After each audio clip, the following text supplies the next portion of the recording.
ತಿರುಚಿ 298 ಇದೆ, ರಾಮೇಶ್ವರಂ 211 ಇದೆ. ನಾನು ತೂತ್ಕುಡಿಯಲ್ಲೇ ಊಟ ಮಾಡೋಣ ಅಂತ ಅಂದ್ಕೊಂಡಿದ್ದೀನಿ. ಒಂದು ಆಲ್ಮೋಸ್ಟ್ 2 o'clock ಆಗ್ಬೋದು ತೂತ್ಕುಡಿ ಹೋಗೋಷ್ಟೊತ್ತಿಗೆ.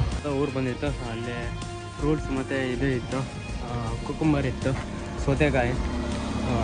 ಫುಲ್ ಬಿಸಿಲು ಇತ್ತಲ್ವಾ.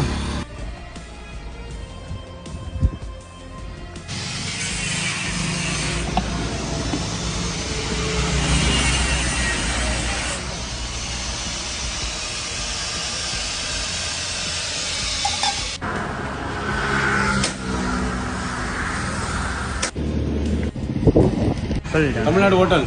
ತಮಿಳ್ನಾಡು ಹೋಟೆಲ್. ಇದು ರೋಡ್ ತೂತುಕುಡಿ.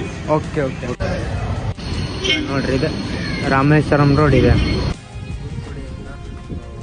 ಸಿಟಿ ಹೊರಗಡೆ ಬಂದೆ, ಸ್ಟೇ ಮಾಡೋಣ ಅಂತೇಳಿ. ಪೆಟ್ರೋಲ್ ಪಂಪ್ನಿಂದ ಊಟ ಮಾಡೋಕೆ ನೋಡೋಣ ಅಂತೇಳಿ ಇವಾಗ ಇಲ್ಲಿ ಬಂದಿದ್ದೆ.